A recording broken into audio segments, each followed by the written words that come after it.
華為的 Pro X 和 iPhone Air 可能是兩款不適合大多數普通用戶的两部手機。本期聊一聊我為什麼喜歡它倆，分別有什麼特點，誰用得更舒服。咱們先來講一講 Pro X， 形態無疑是它最大的亮點。首先它是個小折疊的形式，但展開之後卻是一塊16:10的屏幕，平時用起來感覺特別的帶勁。尤其是這個26鍵輸入法變寬了很多，時常讓我覺得自己在用一台超迷你的平板。它的屏幕是6.3英寸，以現在的標準來看算是標準的小屏機，但你完全不會覺得它很小。在看視頻時的實際顯示面積甚至比6.9英寸的屏幕還要大，但這同時也帶來了一個問題，它的寬度足足有91.5毫米，基本就告別單手使用了。雖說有單手模式，但用起來也是相當的別扭，所以這是台需要雙手使用的小屏手機。至於外屏的話，易用性就很差了，方形的屏幕顯示不了太多的東西，平時主要就是看看通知、接個電話什麼的。很多人都說 Pro X 如果是個直板機就好了，但我其實並不這麼認為，因為折一下會使這個產品更加的有趣，畢竟有2種形態嘛。至於大家很在意的性能部分，麒麟9020你要是說理論性能肯定比現在驍龍和天璣的旗艦芯片差遠了，但日常使用的流暢度我可以說是沒有任何問題的，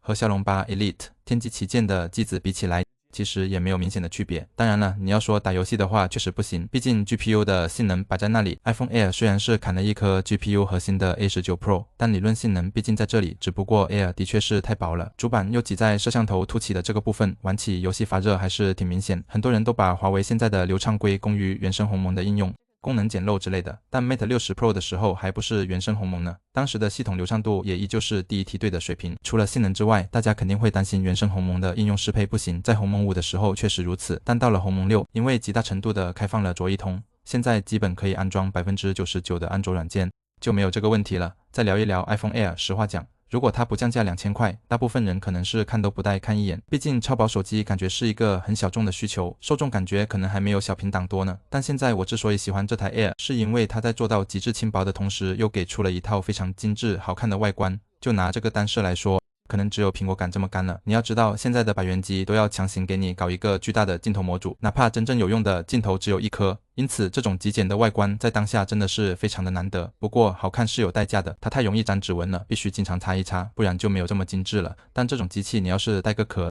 又失去了 Air 的意義。好在我平時幾乎是不咋用它，日均亮屏就只有1個多小時，主要是充當車鑰匙以及工作微信的登錄器，偶爾拿它補拍一些鏡頭。因為能用隔空投送投到我的 Mac 上，工作起來還是比較方便的。因为見過了太多全面的產品，才會喜歡 iPhone Air 和 Pro X 這種有個性的機器。對我來說，手機更多時候它其實是一個玩具，而且手機這東西每個人都在用，大家都有自己的看法，評價標準也各不相同。不知道你是否贊同的我看法呢？不妨把你的獨特見解分享到評論區，我們一起探討吧。